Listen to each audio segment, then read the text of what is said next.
সংবাদটা একজন বৃদ্ধ মহিলা শুনছে। শোনার পরে বৃদ্ধ মহিলা দৌড় দিয়া মিশরের সেই রাজার বাড়িতে চলে গেছে। যাওয়ার পরে বলতেছে, ও রানীমা, রানীমা গো, জানুনি মিশরের বাজারে অনেক দামি একটা গোলাম উঠছে, এত সুন্দর গোলাম এই দেশের কেউ কিনতে পারে না। আপনি যেহেতু রাজা, মিশরের বাদশার স্ত্রী, আপনার পক্ষে সম্ভব হবে। আপনি চলেন, আপনি চলেন, ওই বাজার থেকে ওই সুদর্শন গোলামটা আপনি ক্রয় করেন। আল্লাহু আকবার বলেন। ওই যে কি নাম কোন এটা কিচ্ছে নেই, কোরআনে আল্লাহ কিচ্ছে বলছে। এটা একটাই সঠিক লম্বা সুরা একটা ঘটনা। এটা হলো সূরা ইউসুফের তাফসীরে ইউসুফ আর জুলাইখার ঘটনা, ঠিক কি না? এইটা ঘটনার একটা উদ্দেশ্য আছে, আমি ফিনিশিং আপনাদেরকে বুঝাবো। এখন খালি শুনতে থাকেন, থাকবেন না শুনতে।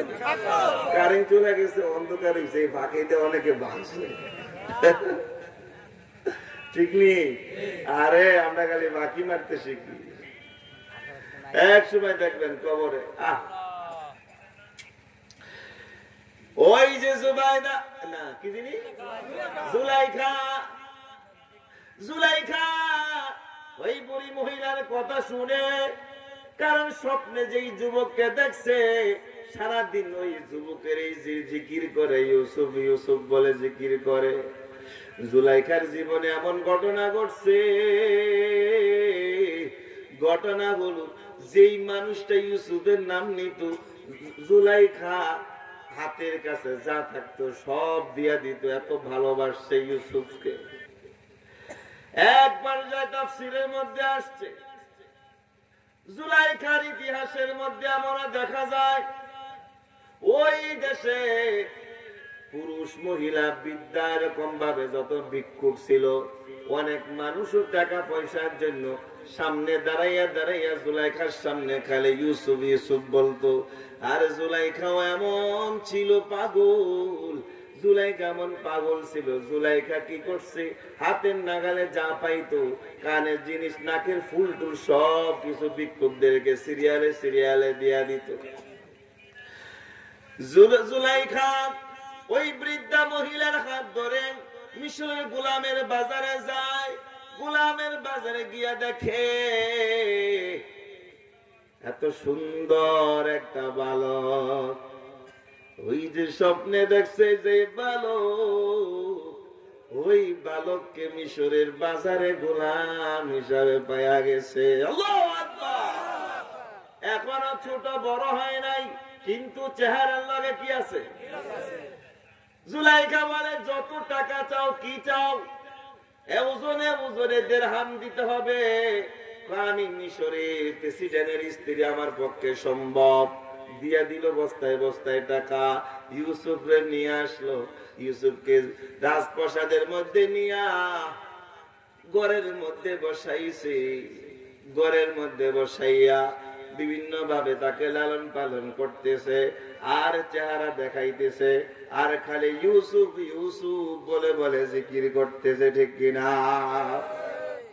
মিশরের মহিলারা সবাই বদনাম শুরু করছে। জুলাইখা এত সুন্দর রাজার স্ত্রী, একটা ছেলের প্রেমে এত পড়া পড়ছে। এই ছেলে প্রেমে পড়ার এত কারণটা কি? সব মহিলা তো আর ইউসুফকে দেখে না। এরকম ভাবে যখন বদনাম শুরু হয়ে গেছে, অলিতে গলিতে রাজার স্ত্রীর পিছনে বদনাম শুরু হয়ে গেছে, জুলাইখা কি করছে, ওই দেশের সব নারীদেরকে ডাকছে, আসো তোমরা, আমি কেন এর পিছনে পাগল হয়ে গেছি, কেন ইউসুফকে দেখার, ইউসুফ ইউসুফ করে কেন আমি এত জিকির করে দেখতে আসো। এরকম ভাবে প্রত্যেকটা নারীর হাতে হাতে একটা ছুরি দিয়ে একটা লেবু দিয়া বসাইয়া দিছে। আর একটু পরে ইউসুফকে তাদের সামনে দিয়া হাঁটাইয়া নিছে। ইউসুফের দিকে তাকাইয়া প্রত্যেকটা নারী এত সুন্দর দেখিয়া হা করে তাকাইছে। ওই জুলাইখা বলছে, লেবু কাটার পারমিশন দিছে, লেবু কাটবার, আমার ইউসুফকে দেখবা। ইউসুফকে দেখতেছে, লেবু কাটতেছে, লেবু কাটার মধ্যে হাত কেটে ফেলছে। এত সুন্দর পুরুষ দেখতে দেখতে হাত কেটে ফেলছে, ওই মহিলারা বিন্দু পরিমাণ টের পায় না। জুলাইখা বললেন, এবার বুঝছনি আমি কি লিগা ইউসুফ ইউসুফ জিকির করি। এবার কেমন লাগলো? হাত কেটে ফেলছো। আমি তো হাতও কাটি না, আমার চেয়ে বেশি পাগল তোমরা হইছো। আমার নবী এত সুন্দর ছিলেন। মা আয়েশা সিদ্দিকা বলেন, আমার নবী ইউসুফ পয়গম্বরের চাইতে হাজারো সুন্দর। ইউসুফ পয়গম্বরকে দেখে ওই জামানার নারীরা লেবু কাটার পরিবর্তে হাত কেটে ফেলছে, বলতে পারে নাই। আমার এই যুগে যদি আমার দেশের নারীরা যদি আমার স্বামী মুহাম্মদকে ভালো করে দেখতো, হাত তো দূরের কথা, কলিজা কেটে ফেলতো, একটু টের পাইতো না। কথা ঠিক কিনা? এত সুন্দর ছিলেন আমার নবী। আমার নবীর চেহারার মধ্যে বিভিন্ন পরিবর্তন ঘটতো, এক এক রূপ ধারণ করত। বেঈমান যখন রাসূলের চেহারার দিকে তাকাইতো, ভয়ে দৌড় মারত। আর ইমানদার মুসলমান যখন নবীর চেহারার দিকে তাকাইতো, কত সুন্দর করে তৃপ্তি ভরে চেহারার দিকে তাকাইয়াই থাকতো। ৩-৪ দিন ক্ষুধার্ত থাকলে ক্ষুধার্তর কথাটাও ভুলিয়া যাইতো। আল্লাহু আকবার। যাই হোক, ইউসুফ আলাইহিস সালামকে লালন পালন করতেছে। আস্তে আস্তে বড় হয়েছে। 15 বছর যখন হয়েছে, জুলাইখা বলে, এখন আমার কিছু সময় হয়েছে, এত টাকা দিয়ে ক্রয় করলাম, যার জন্য একজন মর্দা শরীর স্বামীর ঘর সংসার করতেছি, এখন আমি তাকে ধরবো। এই বলে জুলাইখা কাম বাসনা পূরণ করার জন্য সব গেট গুলো লাগাইয়া দিলেন। সব গেট গুলো বন্ধ। আন্দার মহলে ইউসুফকে ঢুকাইলেন। ঢুকার পরে ইউসুফকে যখন ধরতে চাইলেন, ইউসুফ দৌড় দেওয়ার চেষ্টা করলেন। জুলাইখা বললেন, তোর দিলে কাম হবে না, সব গেট বন্ধ হয়ে গেছে, সব বন্ধ করে দেওয়া হয়েছে। ইউসুফ আলাইহিস সালাম বললেন, গেট বন্ধ করছো তুমি জুলাইখা, গেট খুলে দিবে আমার আল্লাহ। ঠিক কিনা? এইবারে জুলাইখা যখন হাত বাড়াইছে, ইউসুফ আলাইহিস সালাম দৌড় দিছে। তিনিও জানতেন দরজাটা বন্ধ। আল্লাহর প্রতি এত কিনার বিশ্বাস, ভালোবাসা ছিল, বন্ধ দরজার প্রতি গেছে। ইউসুফ আলাইহিস সালাম দরজার সাথে হাত দেওয়ার সাথে সাথে আল্লাহ টাস করে দরজা খুলে দিছে। এরকম করে করে 7টা দরজা আমার আল্লাহ খুলে দিছে। আল্লাহু আকবার। বাইরে আমার 7 দরজা খুলে যখন ইউসুফ বাহির হয়ে গেছে, জুলাইখা বাহির হয়ে পিছনে দৌড়াইতেছে। হঠাৎ করে আজিজে মিশর সামনে পড়ে গেছে। আজিজে মিশর বলতেছে, কি ব্যাপার জুলাইখা, ইউসুফকে কেন দৌড়াও? কয়, তোমার গোলামটা চরিত্রহীন, চরিত্র ভালো না, আমার গায়ে হাত দিছে। মহিলাদের কিন্তু তড়িৎ গতিতে অনেক তীক্ষ্ণ একটা বুদ্ধি আছে। কথা ঠিক কিনা? পাটকের কথা বলেন, এই যোগ্যতা আছে, ঠিক না ভাইরা আমার? ইউসুফ আলাইহিস সালাম হাত করে তাকিয়ে রইছে। কি রে, ঘটনা ছিল কি, হয়ে গেছে কি? উল্টা না? ইউসুফ আলাইহিস সালাম হাত করে তাকিয়ে রইছে। আজিজে মিশর লাঠি নিছে, ইউসুফকে মারবে। চোখের পানি ছাইরা দিয়া কাহারে, গোলাম হয়ে ঘরে আসলাম, এখন দিয়ে অপমানিত হইতেছি। বিলকুল উল্টা হয়ে যাইতেছে। এত বড় অপরাধ আমি মাথায় নিতে রাজি না। কিয়ামত পর্যন্ত আমার নামে অপবাদ থেকে যাইব। আল্লাহ গো, আমি এই অপবাদ থেকে আমি বাঁচতে চাই। এই মুহূর্তে বিচার শুরু। আজিজে মিশর ইউসুফকে ধমকাইতেছে। জুলাইখা বিলকুল কথা ঘুরিয়ে ফেলছে। আজিজে মিশর ইউসুফকে শাসন করবে। এই মুহূর্তে একজন মহিলা ছোট্ট একটা দুধের বাচ্চা কোলে নিয়ে যাইতেছে। ইউসুফ আলাইহিস সালাম আজিজে মিশরকে বললেন, আপনি আমাকে মারার আগে একটা কথা আমি বলতে চাই। কথা কি বলতে চাই? তো ওই যে মহিলা বাচ্চাটা নিয়ে কোলে করে যায়, বাচ্চারা দুধের স্তন দুধ টানতেছে, খাইতেছে। এই বাচ্চাটাকেও জিজ্ঞাসা করেন, আমার মনে হয় এই বাচ্চাটাই সত্যি কথা বলে দেবে, আমি দোষী না জুলাইখা দোষী। খারাপ লাগতেছে আপনাদের? এখন এই ওয়াজ করা ছাড়া উপায় নেই। ডাইনে বামে কিন্তু আমরা অনেক বিপদ আছে। কথা বুঝছেন নি আমাদের? আমি না গেলে বুঝছেন নি আমরা? বুঝছে থাকলে বুঝে। মাটির নিচের ঘুমু একবারে 500 বছর 1000 বছর আগের ঘটনা ঘুমু, না বর্তমান যুগের ঘটনা কোথায়? ঠিক না? ভাইরা আমার, যুবক বন্ধুরা, কষ্ট করে তাফসীর মাহফিল দিয়েছো, তোমাদেরকে আমি বিপদে ফেলাইতে চাই না, সমালোচনার পাত্র বানাইতে চাই না, কথা ঠিক কিনা? ওয়াজ মাহফিল হলো শান্তি শৃঙ্খলা কায়েমের জন্য, হেদায়েতের জন্য, কোন উশৃঙ্খল করার জন্য, মারামারি দলাদলি করার জন্য কিন্তু ওয়াজ মাহফিল না, ঠিক কিনা? এবার বুঝছেন? আমি গরম হুজুর, ওয়াজটা নরম করতেছি বলে একটু ইঙ্গিত দিয়ে দিলাম। আল্লাহ পাক আমাদেরকে কবুল করুন। আর তো চলবে, হ্যাঁ? যদি আরো 2 ঘন্টা লাগে, আজকে নিয়োগ করাইছি মাত্র 1.5 ঘন্টা ওয়াজ করুন, পাশে দেখা 2 ঘন্টা হয়ে গেছে। কারেন্ট গেছে, অন্ধকারে বলছে, কিন্তু যেমন অন্ধকারে কেউ উঠে গেছে, উনি আবার কত 2 ঘন্টা পার হয়ে গেছে আপনার। তার মানে আজকে দেখে যেতে আল্লাহু আকবার, আল্লাহু আকবার। বাবারে, এই তাফসীরটা হতে পারে, আমার মনে হয় আল্লাহ পাক আমাদেরকে মাফ করে দিবেন। আমার বাবা ইউসুফ পয়গম্বর যখন বললেন, এই দুধের বাচ্চাটাকে বলো, আজিজে মিসর মহিলাকে ডাক দিছে, এই মহিলা তুমি আমার কাছে আসো, বাচ্চাটা নিয়ে আসো। এই বাচ্চাকে যখন জিজ্ঞাসা করছে, এই বাচ্চাকে জিজ্ঞাসা করার সাথে সাথে আল্লাহ রাব্বুল আলামিন দুধের বাচ্চার মুখ দিয়া কথা বার করে দিছে। 4 জন দুধের বাচ্চা কথা বলছিল, 4 জন। এদিকে আর অনেক লম্বা ইতিহাস। একজন হযরত ঈসা রাসূলুল্লাহ মাল কোলে একবার একদিন, যেদিন জন্মগ্রহণ করছে ওই দিন থেকে কথা বলছে। আরেকটি বাচ্চা হলো এই যে বাচ্চাটা, যেই বাচ্চাটা ইউসুফ আলাইহিস সালামকে আজিজে মিসর জুলাইখার অপবাদ থেকে, চরিত্রহীন অপবাদ থেকে বাঁচাই করে দিয়েছে। আল্লাহু আকবার। ভাইরা আমার, এই বাচ্চা বলতেছে, হে আজিজে মিসর, আমি বিচার করতে পারবো না, বিচার করলে আপনি আমার বিচার আমলে নিবেন না, মূল্য দিবেন না, গ্রহণ করবেন না। বিচারটা আপনি করেন, আপনি করে বিচার করার ফর্মুলাটা আমি আপনাকে বাতাইয়া দিতে পারি। তাহলে ফর্মুলা বাতাইয়া দাও।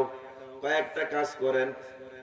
ইউসুফ আলাইহিস সালামের জামাটা দেখেন সামনের দিক দিয়ে সিরা না পিছনের দিক দিয়ে সিরা? দেখলে কি হবে? ওই সামনে ইউসুফের সামনে জামা যদি সিরা হয় তাহলে এই অপরাধে ইউসুফ দায়ী হবে, আর যদি পিছনের দিক দিয়ে সিরা হয় তাহলে অপরাধে জুলাইখা দায়ী হবে। আল্লাহু আকবার। কথা বুঝছেন? এবার ভাইরা আমার, এই বাচ্চার কথা মতন আজিজে মিসর, এই বাচ্চার কথা মতন আজিজে মিসর ইউসুফের সামনে পিছনে চেক করলো, দেখে ইউসুফ পয়গম্বরের পাঞ্জাবির পিছনে দিক দিয়া সিরা। কারণ ওই যে দৌড় দিছে, পিছনের দিক দিয়ে ধরে যে টান মারছিল, ওই দিক দিয়ে হালকা একটু ছিঁড়াও গেছিল, সামনের দিক দিয়ে ফ্রেশ আছে। তাহলে বোঝা গেল এই বাচ্চার এই কাহিনীতে জুলাইখাই আসল দায়ী, কথা ঠিক কিনা? এখন সুন্দরী রূপসিত বউ, আবার তো হ্যাঁ মর্দাহীন, মর্দা মানুষ মানে শক্তিহীন পুরুষত্বহীন মানুষ, বিচারই করবো কেমনে? যেই পুরুষের পুরুষত্ব নাই সেই পুরুষের স্ত্রীর কাছে গোলাম হইয়া বাঁচতে হয়, কথা ঠিক কিনা? ভাইরা আমার, আজিজে মিসর এখন তার স্ত্রীর ইজ্জত বাঁচানোর জন্য, নিজের মান সম্মান বাঁচানোর জন্য ইউসুফকে সোজা জেলখানায় ঢুকাইয়া দিচ্ছে। কোথায়? দোষ নাই, তারপরেও গেছে কই? আরো জোরে কোন? বর্তমান যুগে অনেক উলামায়ে কেরামের দোষ নাই, তারপরে মামলা হামলা খাইয়া জেলখানায় ঢুকতে হয়। এইটা শুধু এখানের কথা না, বর্তমান ইতিহাস না, হাজার হাজার বছরের ইতিহাস থেকে আসমানি কিতাবের মধ্যে পর্যন্ত ঘটনা আছে, কথা ঠিক কিনা? টেনশনের কারণ আছে? হ্যাঁ, কি টেনশন? আপনার নবী, আপনার বাবা যদি ইব্রাহিম পয়গম্বর যদি সত্য কথা বলতে গিয়া পোশাক বিহীন আগুনে নিক্ষিপ্ত হয়, আপনি দিনের কথা বলতে গিয়া, হকের কথা বলতে গিয়া আগুনে জ্বলতে কোনো দ্বিধা আসেনি রে ভাই? এটা হচ্ছে ইমানদার, কথা ঠিক কিনা? ভাইরা আমার, ঢুকে দিল জেলখানায়। জেলখানার মধ্যে বসিয়া রয়েছে। সেখানেও যারা কয়েদি আছে সবার মধ্যে মধ্যে দাওয়াত শুরু হয়ে গেছে। এক পর্যায়ে কয়েদিদের মধ্যে সবচেয়ে সম্মানিত ব্যক্তি ইউসুফ, তারপর তিনি সুন্দরের কোন অভাব নাই, কথা ঠিক কিনা? এইদিকে জেল খাটতেছে, খাটতে খাটতে আজিজে মিশর এক সময় মারা গেছে। মারা যাওয়ার পরে জুলাইখা ওই বাসাতে রয়ে গেছে। রওয়ার পরে এরকম ভাবে সুখী যে ছিল কাজের মহিলা, সেই মহিলাটাও মরে গেছে। প্রেসিডেন্ট ছিল, প্রেসিডেন্ট হলো রাইয়ান নামক একজন প্রেসিডেন্ট ছিল। আজিজে মিশর ছিল প্রধানমন্ত্রী। বাংলাদেশে প্রধানমন্ত্রীর মাধ্যমে দেশ চলে, আমেরিকাতে রাষ্ট্রপতির মাধ্যমে দেশ চলে, কথা ঠিক কিনা? যখন আজিজে মিশর মারা গেছে, ওই সময় আজিজে মিশর মারা যাওয়ার পরে রাইয়ান প্রেসিডেন্ট, মিশরের প্রেসিডেন্ট ইউসুফকে জেলখানা থেকে মুক্তি দিছে। দেওয়ার পরে এই জায়গায় কাকে পরিচালনা করবে, কাকে দিবে, সে কাউকে খুঁজে পাইতেছে না। দেশের মধ্যে দুর্ভিক্ষ লাগা গেছে। রাইয়ান অনেক চেষ্টা করছে দেশের অভাব দূর করতে, দেশের অভাব দূর হচ্ছে না, কোনো প্রকার সম্ভব হচ্ছে না। এক পর্যায়ে যখন ইউসুফ আলাইহিস সালামের নাম শুনছে, জেলখানার মধ্যে সব মানুষগুলো ভালো বানিয়ে আলাইছে, সব মানুষকে ভালো উপদেশ দিছে, সব কয়েদিগুলো ভালো হয়ে গেছে। যেই যুবকটার কারণে ওই যুবকটার কাছে গিয়ে দেখি কোনো বুদ্ধি পাওয়া যায়নি। প্রেসিডেন্ট রাইয়ান ইউসুফ আলাইহিস সালামের কাছে গেছে, তুমি আমাকে একটা বুদ্ধি দাও, মিশরের অভাব দূর করবো কিভাবে, কোন রাস্তায় রাষ্ট্র চালাইলে অভাব দূর হবে। যেহেতু আজিজে মিশর প্রধানমন্ত্রী মারা গেছে, তুমি একটা বুদ্ধি দাও।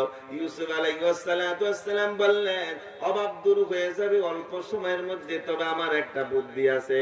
কি বুদ্ধি? কয় বুদ্ধিটা হলো তুমি আমাকে আজিজে মিশরের জায়গায় বসাইয়া দাও। আল্লাহু আকবার। কথা বুঝছেন? অর্থাৎ অর্থমন্ত্রী, কি মূর্তি? অর্থমন্ত্রীর আসনে বসাইয়া দাও। রাইয়ান প্রেসিডেন্ট অর্থমন্ত্রী আসনে বসাইয়া দিলেন। 6 মাস তো দূরের কথা, 3 দিনেই দেশের মোড় ঘুরে গেছে। আল্লাহু আকবার বলে। অর্থ দিন দিন বাড়তেছে। এখন বললেন আজিজে মিশরের পদ খালি, এটা কি করা যায়? তো সেইটারও আমার মধ্যে দিয়া দাও। আজিজে মিশরের পদ বৈশা, সিংহাসনে বৈশা গেছে ইউসুফ আলাইহিস সালাম। ওই যে আজিজে মিশর, ওই যে মারা গেছে যার স্ত্রী জুলাইখা, জুলাইখা 40 বছর পার হয়ে গেল। এর মাঝে 40 বছর পার হয়ে গেছে। ইউসুফ আলাইহিস সালাম এখন 28-29 বছর বয়সে উপনীত হয়ে গেছে। ইউসুফ আলাইহিস সালাম পুরা যুবক, এখনো বিয়ে শাদী কিছুই করেন নাই। এদিকে জুলাইখা কি করতেন? ইউসুফ বিন ইয়াকুবের এত পাগল, এত জিকির করত, যে তার নাম বলতো তাকেই ধন সম্পদ টাকা পয়সা সব দিয়া দিত। দিতে দিতে দিতে দিতে এমন পাগল হইছে, এমন খালি হইছে, জুলাইখা মানুষের কাছে কাছে পর্যন্ত ভিক্ষা করা শুরু করছে। মানুষের কাছে কাছে গিয়া হাঁটতো, রাস্তা রাস্তায় হাঁটতো, আর ইউসুফ ইউসুফ ইউসুফ বলে জিকির করতো। এক পর্যায়ে একটা রাস্তার কুড়ে ঘরে মানুষগুলো দেখলেন আগের সাবেক আজিজে মিশরের স্ত্রী জুলাইখা এত সুন্দরী ছিল, এখন বৃদ্ধা হয়ে গেছে, চামড়া পড়ে গেছে, চুলগুলো পেকে গেছে, একবারে কুজা হয়ে গেছে। এই মহিলা খালি জীবন ভর ইউসুফ ইউসুফ জিকির করছেন। রাজপ্রাসাদ থেকে সবকিছু দান কইরা যে ইউসুফের জন্য সবকিছু বাদ দিয়ে এখন চুলাই পর্যন্ত আসছে। আমরা একটা কুড়িঘর বানাইয়া দেই, রাস্তার পাশে ছোট্ট একটা কুড়িঘর, সোনের ঘর বানাইয়া দিছে। ওই জায়গায় যে বৃদ্ধা মহিলা খালি ইউসুফ ইউসুফ ইউসুফ ইউসুফ জিকির করা শুরু করছে। ওই রাস্তা দিয়ে মিশরের প্রেসিডেন্ট ইউসুফ বিন ইয়াকুব ঘোড়ার উপর সওয়ার করে যাইতেছে। যাওয়ার পথে দেখে ওই রাস্তার পাশ থেকে হঠাৎ করে ইউসুফ ইউসুফ জিকির আসতেছে, করুণ সুরে ভিতরে থেকে আওয়াজ আসতেছে। ইউসুফ ইউসুফ হঠাৎ করে ঘোড়া থামাইছে, থামানোর পরে ভালো করে নজর দিছে, কিরে আমার নামে জিকির করতে গিয়ে আসে। নামছে, নামিয়ে দেখে নিচে একটা কুড়িঘর, ওই কুড়ি ঘরের মধ্যে খালি ইউসুফ ইউসুফ। এক বৃদ্ধা মহিলা এরকম ভাবে ইউসুফ ইউসুফ করতেছে, মাথাটা নিচের দিকে দিয়া। আশেপাশের মানুষ বিরা গেছে, লোকগুলো বলল, বাদশা মহোদয়, এই মহিলা খালি ইউসুফ ইউসুফের জিকির করে। এই মহিলাটা আজকে আমরা ছোট কাল থেকেই দেখছি ইউসুফ ইউসুফ জিকির করে, কিন্তু কোন ইউসুফ? এই মহিলা তো ওই ইউসুফের সন্ধান দিতে পারে না। ইউসুফ আলাইহিস সালাতু ওয়াস সালাম এই মহিলাকে বললেন, আগামীকাল মিশরের রাজপ্রাসাদে আসবে, তোমার জন্য ভালো কিছু একটা ব্যবস্থা করে দিব। মানুষকে দায়িত্ব দিলাকে ধরে নিয়ে আসবা। ঠিক জুলাইখাকে নেওয়া হলো। জুলাইখাকে নেওয়া হলো মিশরের সেই প্রেসিডেন্টের চেয়ারে, রাজপ্রাসাদের চেয়ারে। ইউসুফ আলাইহিস সালাতু ওয়াস সালাম যখন বসছে, কি বসছে, জুলাইখা ইউসুফ ইউসুফ বলতে বলতে বৃদ্ধা বয়সে 45 বয়স পার হয়ে গেল। বৃদ্ধা বয়সে চোখের জ্যোতি পর্যন্ত হারিয়ে ফেলছে, চোখে দেখে না। কিন্তু স্বপ্নে যে দেখছিল রাজপ্রাসাদে মিশরের আজিজে মিশর হিসাবে এই ইউসুফ বিন ইয়াকুবকে পাবে। এখন ইউসুফ বিন ইয়াকুব মিশরের আজিজে মিশরের সেই সিংহাসনে বসছে। স্বপ্নের লগে মিল আছে না নাই? আরো জোরে কোন। এই আজিজে মিশরের চেহারা ইউসুফ বিন ইয়াকুব বসছে। জুলাইখা বৃদ্ধা মহিলা, পূজা হয়ে গেছে, চোখে দেখে না। এরকম ভাবে ইউসুফ আলাইহিস সালাম ছোটবেলায় মহিলাকে দেখছে, তখন যুবক ছিল, এরকম যুবতী নারী ছিল। এখন তো সব পরিবর্তন হয়ে গেছে, কথা ঠিক কিনা? ইউসুফ আলাইহিস সালাম ওই মহিলার দিকে তাকাইছে। তাকানোর পরে ওই মহিলাকে ডাক দিয়া বলে, এই মহিলা নাম কি বলো? মাথা উঠাও, আমার দিকে তাকাও, আমার দিকে তাকায়া কথা বলো। মাথা কেন নিচের দিকে? তোমার নাম কি বলো? জুলাইখা মাথাটা উঠাইয়া মিশরের সিংহাসনের দিকে তাকাইছে। যখন আমার আল্লাহ রাব্বুল আলামিন ইউসুফ আলাইহিস সালামের চেহারা এত নূর দিছে, কারণ এখনো তিনি পয়গম্বর হন নাই, সামনে পয়গম্বর হবে, কথা ঠিক কিনা? এত নূর দান করছে ইউসুফ আলাইহিস সালামের চেহারার নূরে। জুলাইকার চোখের মধ্যে গাগে আঘাত করছে, সাথে সাথে জুলাইকার চক্ষু ফিরে আসছে। ফিরে আসার পরে জুলাইকা যখন ইউসুফকে দেখছে, দেখার পরে কাহা, আমার নাম হলো জুলাইখা। আল্লাহু আকবার। আমার নাম কি? আমি ইউসুফ জিকির করে এই জন্য স্বপ্নে দেখেছিলাম বিবাহের আগে আমার যৌবন জীবন সব কিছু আমার প্রেমাস্পদ ইউসুফের জন্য আমি বিলীন করে দিলাম। আমি এই পর্যন্ত বিবাহ হয়েছে, স্বামীরা মর্দা পাইলাম, আমি আমার যৌবনকে ইউসুফের জন্য এখনো রাখছি। আল্লাহ আমার বৃদ্ধা বাড়িয়ে দিছে, ইউসুফকে ছাড়া আমি আর কিছুই চাই না।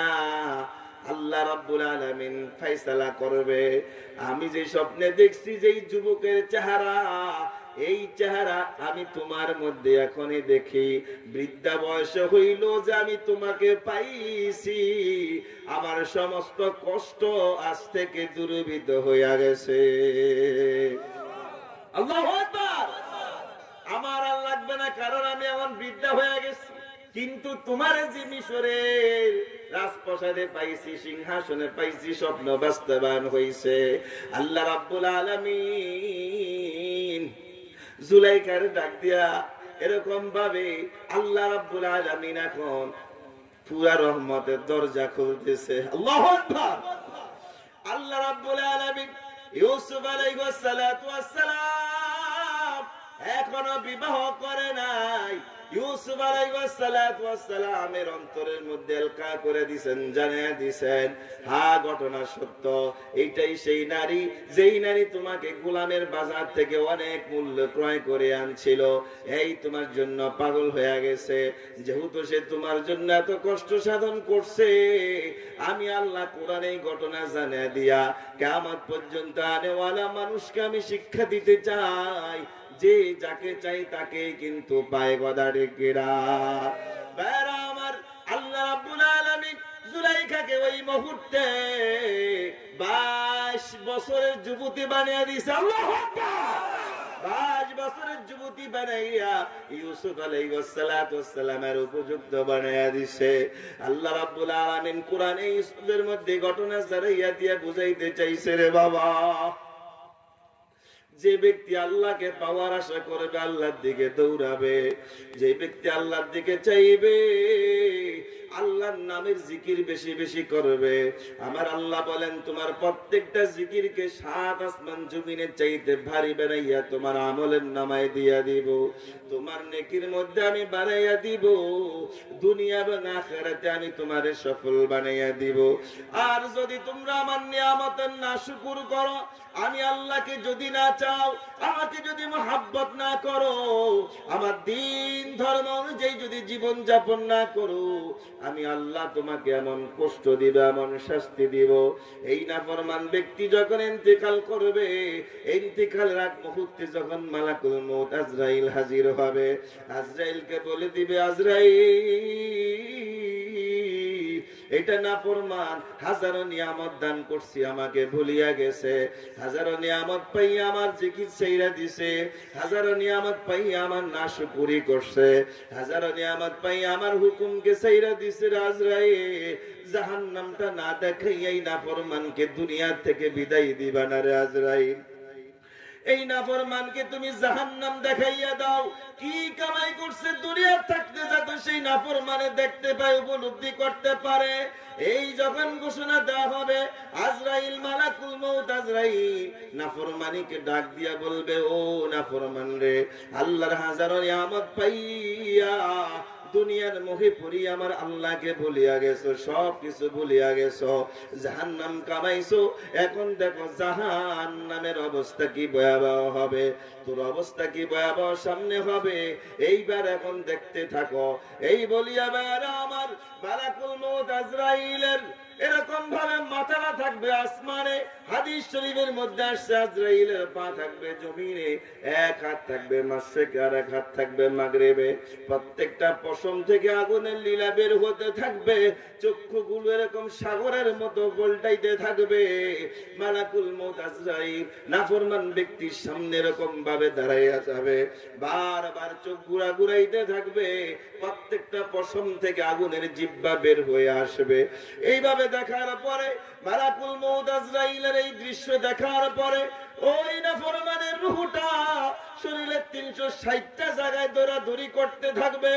আর আজরাইল বলবে, যেখানেই দৌড়াও, যেখানে পলাও, আমার হাত থেকে পৃথিবীর কেউ বাঁচতে পারে নাই, আমার হাত থেকে বাঁচার কোনো উপায় নাই, আজকে তোকে শাস্তি না দিয়া, জাহান্নাম না দেখাইয়া আমি তোকে নিতেছি না। নাউজুবিল্লাহ বলেন ভাইরা আমার।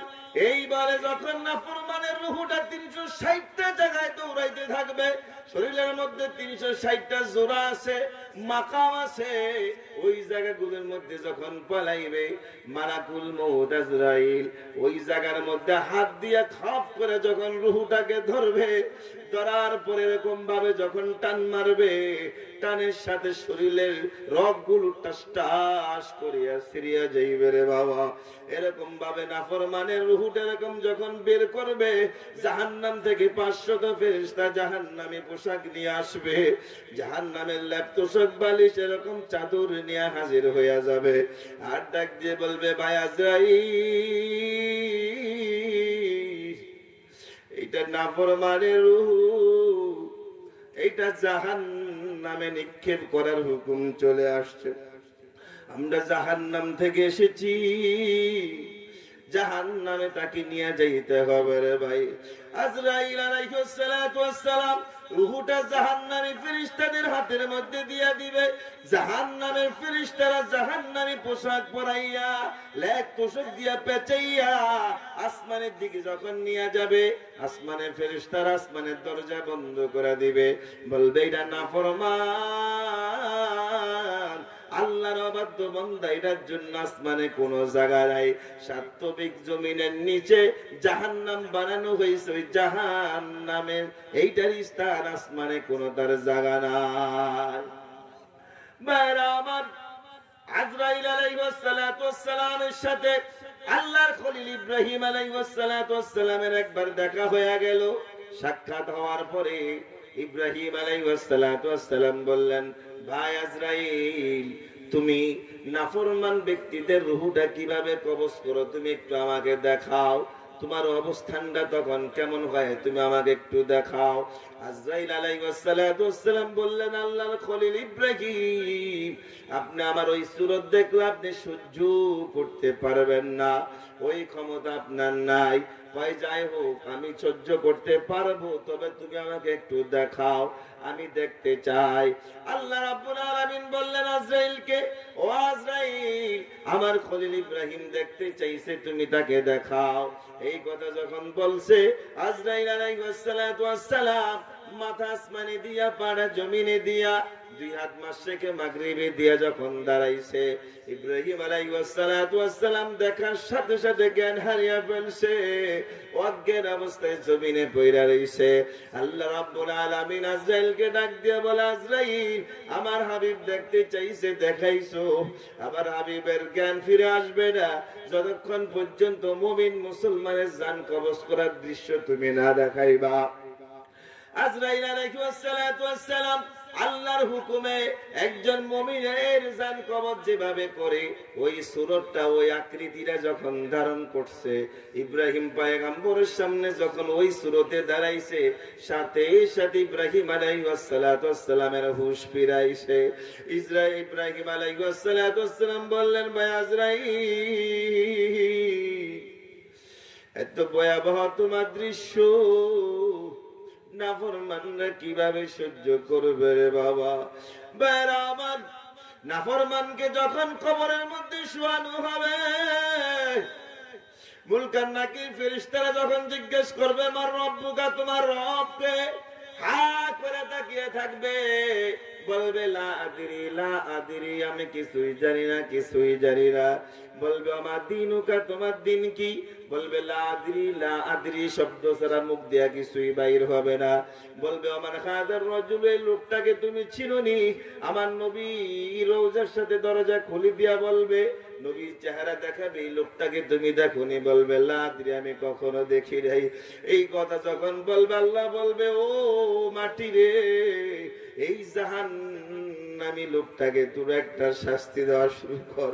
এই পাশ থেকে ওই পাশ এমন জোরে একটা চাপ দে, ডান দিকের হাড্ডিগুলো বাম দিকে নিয়ে যাবে, বাম দিকের হাড্ডিগুলো ডান দিকে নিয়ে যাবে রে বাবা। এরকম ভাবে আল্লাহ রাব্বুল আলামিন হুকুম দিবে, ও জাহান্নামের বিষাদর সাবরে, এই নাফরমানকে বেরিয়ে ধর। এই কথা বলার সাথে সাথে ৯৯টি বিষাদর সাপ কবরের মধ্যে ঢুকিয়া যাবে। মাথা থেকে পা পর্যন্ত পেছাইয়া পেছাইয়া যখন চাপ দিবে, হাড়গুলো কর্মর করিয়া ভাঙ্গিয়া চূর্ণ বিচূর্ণ হইয়া যাবে। এরকম ভাবে মাথা থেকে পা পর্যন্ত কিয়ামত পর্যন্ত কামড়াইতে থাকবে রে বাবা। এটা কোন মানুষের পক্ষে সম্ভব না। আমি সবাইকে হাতে পায়ে ধরিয়া বলি, দুনিয়ার খরচতেই সাধারণ জিন্দেগির নাজ নেয়ামত পাইয়া আমার মাওলাকে ভুলিও না রে বাবা। আমার নবীর আদর্শের কথা বলিও না, কবরের কথা বলিও না। কবর হলো প্রথম ঘাটি। এই ঘাটির মধ্যে যে পার পাইয়া যাবে, আশা করা যায় হাসর, মিজান, ফুলসিরাত সব জায়গায় পার পাইয়া যাবে। হযরত ওসমান ইবনে আফফান রাদিয়াল্লাহু তাআলা আনহু, যাকে জিন্নুরাইন বলা হতো, আল্লাহর নবীর দুই কন্যার স্বামী, আল্লাহ যাকে বারবার জান্নাতের ঘোষণা দিয়া দিছে, যে দুনিয়ার মধ্যে আল্লাহর রাসূলের মুখে জান্নাতের সংবাদ পাইছে, যে দুনিয়ার মধ্যে জান্নাতের সংবাদ পাইছে, ওই ওসমান রাদিয়াল্লাহু তাআলা আনহু কোন কবরের পাশ দিয়া হাইটিয়া গেলে ওই কবর থেকে হাউমাউ করে কাঁদা শুরু করত।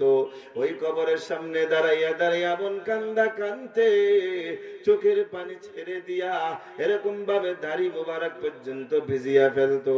দাড়ি মোবারক ভিজিয়ে বুক পর্যন্ত ভিজিয়া যাইতো রে বাবা।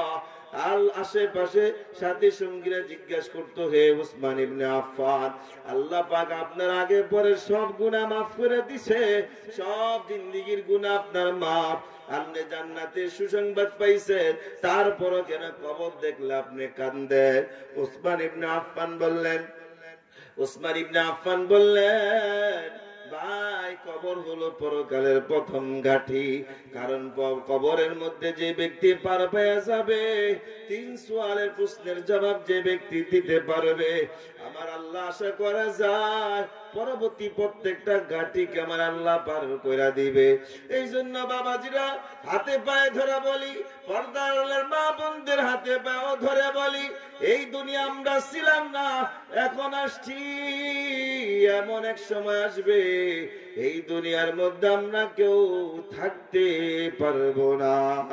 বড় বাড়ি বড় গাড়ি বন্দিয়া,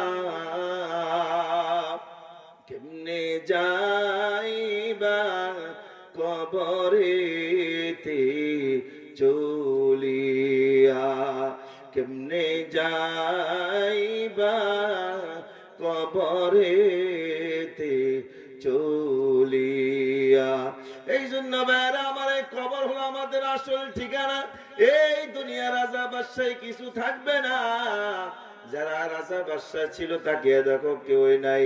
সমাজের দিকে তাকিয়ে দেখো কত বাহাদুর কবরের নিচে শুয়ে রইছে, কত কোটিপতি শিল্পপতি শুয়ে রইছে। এত প্রতাপশালী লোক ছিল যাদের কথায় হুঙ্কার দিলে সমাজ থরথর করে কাঁপতো। আজকে তারাও দুনিয়ার মধ্যে নাই। একদিন আমিও আপনার কবরের মধ্যে যাইতে হবে, এতে কোনো সন্দেহ নাই। কথা ঠিক কিনা? আজকে তাফসীর সূরা ইউসুফের জুলাইখা এবং ইউসুফ পয়গম্বরের ঘটনা থেকে শিক্ষা নেন। জুলাইখা যদি 45 বছর কাঁদার পরেও, সবকিছু হারানোর পরে ইউসুফকে পায়, আর কোন বান্দা বান্দি যদি আমার আল্লাহকে তালাশ করে, আমার আল্লাহকে যদি ডাকে, আমার আল্লাহ সাথে সাথে জানিয়ে দিছে, তুই একবার ডাক দিবি, আমি আল্লাহ 10 বার তোর ডাকে সাড়া দিবে। কথা ঠিক কিনা? এই জন্য বাবাজিরা আমার, আল্লাহকে ডাকা ছাড়বেন না, আল্লাহকে কখনো ভুলবেন না। আমার আল্লাহকে ধরতে হবে। দুনিয়া করেন এতে কোনো সন্দেহ নাই, কোনো নিষেধ নাই।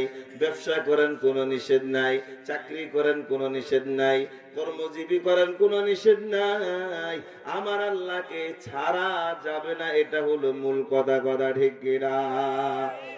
আমার আজকে যুব সমাজ, এই সমাজের ছেলেগুলো যদি আজকে ওয়াজ মাহফিল না দিয়ে যদি এখানে যাত্রা প্যান্ডেল বসাইতো, সমাজের কে বাধা দিত?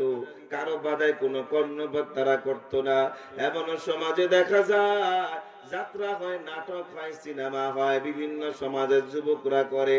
কিন্তু এই যে এলাকার যুবকরা কত ভালো, এই যুবকদেরকে যারা সহযোগিতা করছে, এই যুবকরা যে উদ্দেশ্যে এই তাফসীর মাহফিল দিয়ে আসতেছে, এই যুবকদেরকে এলাকার সকল মানুষগুলো সহযোগিতা করবেন। কথা ঠিক কিনা? আমার এই যুবকদের একটা লক্ষ্য উদ্দেশ্য আছে, এরা একটা মসজিদও বানাইতেছে। এই মসজিদটা যাতে আল্লাহ কিয়ামত পর্যন্ত কবুল করে। যারা জায়গা দিছে, টাকা দিছে, পয়সা দিছে, আল্লাহ পাক যাতে সবাইকে মাফ করে দেয়। এই সমাজে যারা মুর্দিগান কবরস্থানে শুয়ে রয়েছে, আল্লাহ পাক যাতে তাদের কবরগুলো এই মাহফিলের খাতিলে জান্নাতের বাগান বানিয়ে দেয়। যেই যুবকগুলো কষ্ট করে এই মাহফিল দিছে, আল্লাহ যাতে এদেরকে দুনিয়া এবং আখিরাতের জন্য আল্লাহ কবুল করে। এদেরকে যাতে আল্লাহ আখিরাতের বাদশা বানাইয়া দেয়। আল্লাহ পাক যাতে এদেরকে কোরআনের সৈনিক বানাইয়া দেয়। আল্লাহ পাক যাতে এদেরকে দ্বীনের সৈনিক বানাইয়া দেন। সকলে বলে আল্লাহুম্মা আমিন। ওয়া আখির দাওয়ানা আলহামদুলিল্লাহ।